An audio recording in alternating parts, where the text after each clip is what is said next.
नमस्कार दोस्तों, आज हम शुरू करने जा रहे हैं पूर्णिमा व्रत कथा। चलिए हम कथा को शुरू करते हैं। द्वापर युग में यशोदा माँ ने श्री कृष्ण से कहा, हे कृष्ण, तुम सारे संसार के उत्पन्न करता, पालनहारी और संहार करता हो। आज मुझे कोई ऐसा व्रत बताओ जिसको करने से मृत्यु लोक में भी स्त्रियों को विधवा होने का भय ना रहे तथा ये व्रत सभी मनुष्यों की मनोकामना पूर्ण करने वाला हो।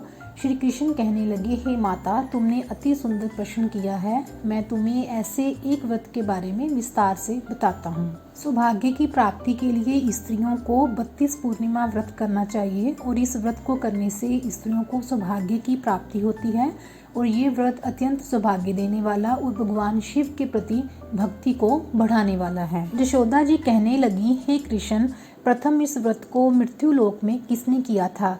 इसके विषय में विस्तार से मुझे बताओ। श्री कृष्ण कहने लगे, इस भूमंडल पर अनेक प्रकार के रत्नों से परिपूर्ण कार्तिका नाम की एक नगरी थी और वहाँ चंद्रहास नामक राजा राज्य करता था। उसी नगर में धनेश्वर नाम का एक ब्राह्मण था और उसकी स्त्री अति सुशीला रूपवती थी। दोनों ही उस नगरी में बड़े प्रेम से रहते थे। घर में धन धान्य आदि की कोई कमी नहीं थी, परंतु उनको बहुत बड़ा दुख था कि उनकी कोई संतान नहीं है। एक समय एक बड़ा जोगी उस नगरी में आया। वह जोगी उस ब्राह्मण के घर को छोड़कर अन्य सभी घरों से भिक्षा लेकर भोजन किया करता था। वह रूपवती से कभी भिक्षा नहीं लेता था।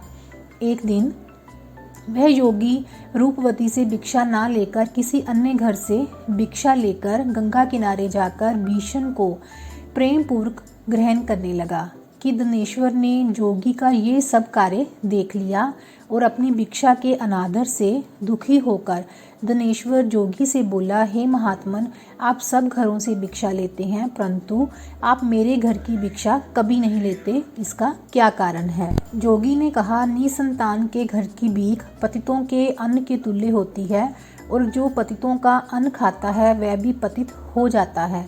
क्योंकि तुम निसंतान हो, इसलिए पतित हो जाने के भय से मैं तुम्हारे घर की भिक्षा नहीं लेता। धनेश्वर जोगी की ये बात सुनकर बहुत दुखी हुआ और हाथ जोड़कर जोगी के पैरों में गिर गया और कहने लगा, हे महाराज, यदि ऐसा है तो आप पुत्र प्राप्ति का उपाय बताइए। आप सर्वज्ञानी हैं, मुझ पर कृपा कीजिए। हे भगवान, मेरे घर में धन की कोई कमी नहीं है, परंतु मैं पुत्र ना होने के कारण अत्यंत दुखी हूँ। आप मेरे इस दुख का हरण करें और आप समर्थवान हैं। यह सुनकर जोगी कहने लगे, हे ब्राह्मण, तुम चंडी की आराधना करो। घर आकर उसने अपनी पत्नी से सब वेदांत कहा और स्वयं तप करने के लिए वन में चला गया। वन में जाकर उसने चंडी की उपासना की और उपवास किए। चंडी ने 16वें दिन उसको स्वप्न में दर्शन दिया और कहा, हे धनेश्वर, जा तेरे घर पुत्र होगा, परंतु वह 16 वर्ष की आयु में ही मृत्यु को प्राप्त हो जाएगा। यदि तुम दोनों पति पत्नी 32 पूर्णमासियों का व्रत विधि पूर्वक करोगे तो वह दीर्घायु हो जाएगा। जितनी तुम्हारी समर्थ हो, आटे के दिए बनाकर शिवजी भगवान का पूजन करना, परंतु पूर्णमासी के व्रत 32 होने चाहिए।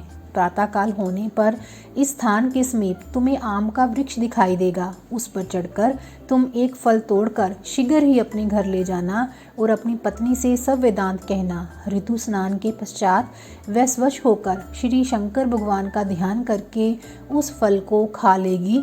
शंकर भगवान की कृपा से उसको गर्भ हो जाएगा। जब वह ब्राह्मण प्रातःकाल उठा तो उसने एक स्थान के पास ही आम का वृक्ष देखा जिस पर एक अत्यंत सुंदर आम का फल लगा हुआ था। उस ब्राह्मण ने उस आम के वृक्ष पर चढ़कर फल को तोड़ने का प्रयत्न किया, परंतु वृक्ष पर कई बार प्रयत्न करने पर भी वह चढ़ नहीं पाया। तब उस ब्राह्मण को बहुत चिंता हुई। तब विघ्न विनाशन श्री गणेश भगवान की वंदना करने लगा। हे दयानिधे, अपने भक्तों के विघ्नों का नाश करके उनके मंगल कार्य को करने वाले, दुष्टों का नाश करने वाले, रिद्धि सिद्धि प्रदान करने वाले, आप मुझ पर कृपा करें। इतना बल दें कि मैं अपने मनोरथ को पूरा कर सकूं। इस प्रकार गणेश जी की प्रार्थना करने पर उनकी कृपा से धनेश्वर वृक्ष पर चढ़ गया और अपने सुंदर आम के फल को तोड़ लिया। और गणेश्वर ने सोचा, जो वरदान से फल मिला था वो यही है। जहाँ कोई फल तो दिखाई नहीं दे रहा, उस गणेश्वर ब्राह्मण ने जल्दी से घर जाकर अपनी पत्नी को वह फल दे दिया। और उसकी पत्नी ने अपने पति के कहे अनुसार उस फल को खा लिया और वह गर्भवती हो गई। देवी जी की असीम कृपा से उसे एक अत्यंत सुंदर पुत्र उत्पन्न हुआ, जिसका नाम उन्होंने देवीदास रखा। माता पिता के हर्ष और शोक के साथ वह बालक शुक्ल पक्ष के चंद्रमा की भांति वह बालक अपने पिता के घर में बड़ा होने लगा।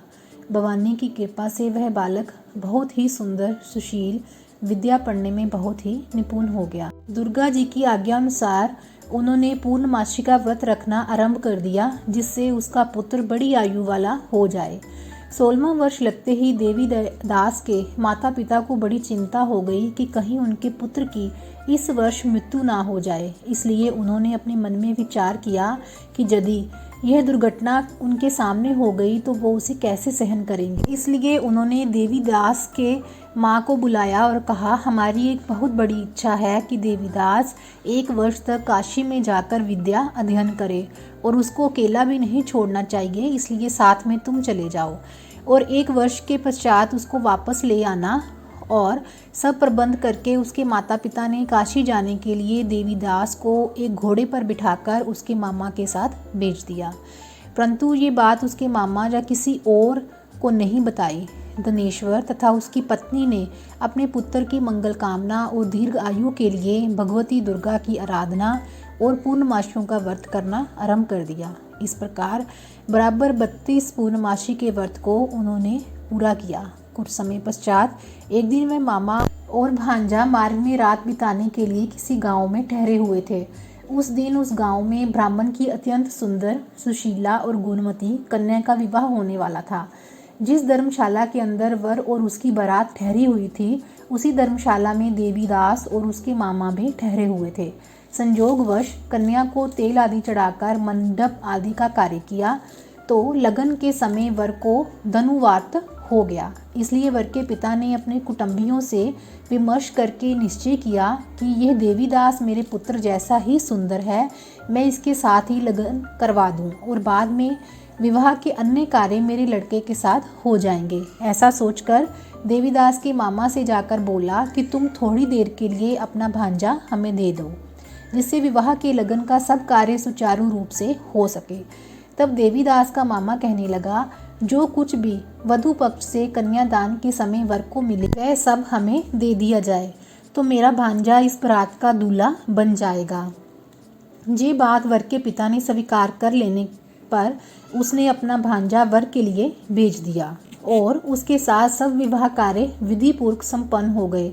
पत्नी के साथ वह भोजन करने लगा तो अपने मन में सोचने लगा कि ना जाने ये किसकी स्त्री होगी। वह एकांत में यही सोच सोचकर अपने कर्म श्वास छोड़ने लगा और उसकी आंखों में आंसू भी आ गए। तब लड़की ने पूछा, क्या बात है, आप इतने उदासीन व दुखी क्यों हो रहे हैं। तब उसने सब बातें जाकर के पिता और उसके मामा में हुई थी लड़की को बता दी। तब कन्या कहने लगी, ये ब्रह्म विवाह के विपरीत कैसे हो सकता है। देव, ब्राह्मण और अग्नि के सामने मैंने आपको ही अपना पति माना है, इसलिए आप ही मेरे पति हैं। मैं आपकी ही पत्नी रहूंगी, अन्य किसी की कदापि नहीं। देवीदास ने कहा, ऐसा मत करिए, क्योंकि मेरी आयु बहुत कम है। मेरे पश्चात आपकी क्या गति होगी, इन बातों को अच्छी तरह विचार कर लो। परंतु वह दृढ़ विचारों वाली लड़की थी। वह बोली, जो आपकी गति होगी वही मेरी गति होगी। हे स्वामी, आप उठिए और भोजन कीजिए, आप निश्चय ही भूखे होंगे। तब देवीदास और उसकी पत्नी ने भोजन किया तथा शेष रात्रि वह सोते रहे।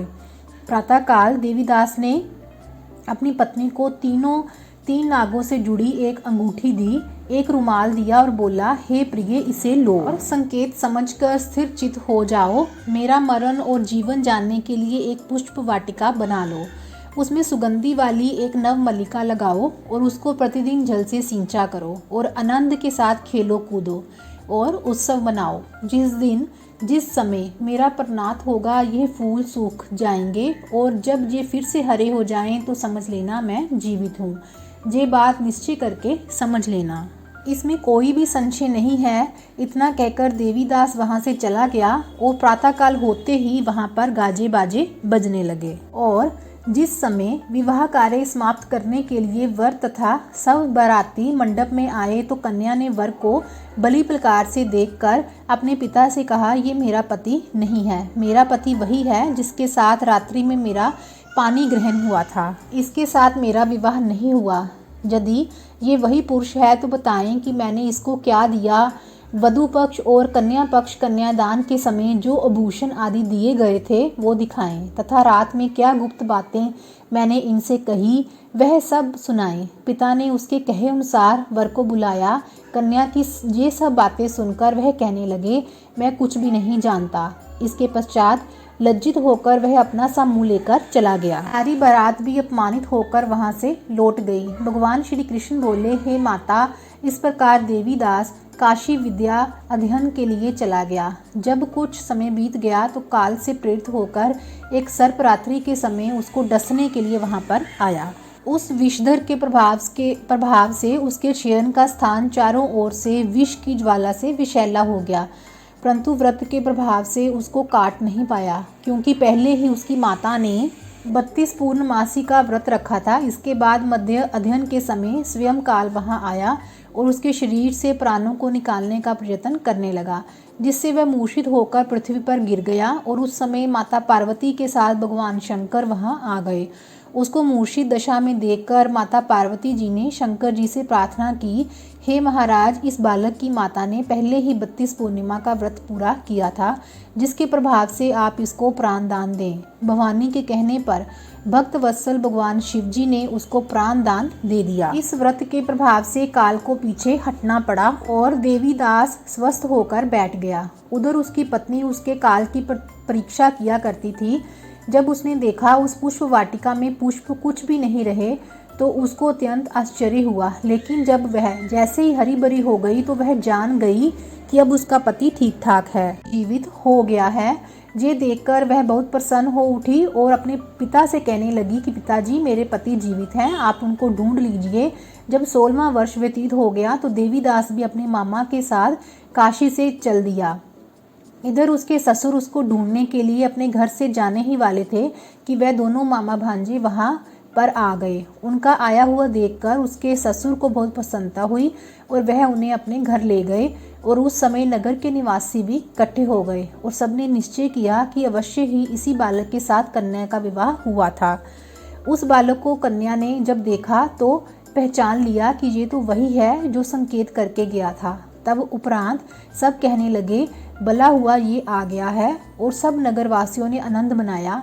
कुछ दिन बाद देवीदास ने अपनी पत्नी और मामा के साथ अपने ससुर के घर से बहुत सारे उपहार लेकर अपने माता पिता के घर की तरफ प्रस्थान किया। जब वह अपने गांव के निकट पहुंच गए तो कई लोगों ने उसे देखकर उसके माता पिता को पहले ही खबर दे दी कि तुम्हारा पुत्र देवीदास अपनी पत्नी और मामा के साथ आ रहा है। ऐसा समाचार सुनकर माता पिता को विश्वास नहीं हुआ, परंतु जब और लोगों ने भी आकर यही बात उन्हें बताई तो उन्हें बड़ा आश्चर्य हुआ। लेकिन थोड़ी देर में देवीदास ने आकर अपने माता पिता के चरणों में अपना सर रखकर प्रणाम किया और उसकी पत्नी ने अपने सास ससुर के चरणों को स्पर्श किया तो माता पिता ने अपने पुत्र और पुत्रवधू को हृदय से लगा लिया और दोनों की आंखों में प्रेम अश्रु बह चले। और अपने पुत्र और पुत्रवधू के आने की खुशी में धनेश्वर ने बड़ा ही भारी उत्सव किया और ब्राह्मणों को दान दक्षिणा देकर प्रसन्न किया। श्री कृष्ण भगवान कहने लगे, इस प्रकार धनेश्वर 32 पूर्णमासियों के व्रत के प्रभाव से पुत्रवान हो गया। जो भी स्त्रियां 32 पूर्णमासी के व्रत को करती हैं वे जन्म जन्मांतर में वैधव्य का दुख नहीं भोगती और सदैव सौभाग्यवती रहती हैं।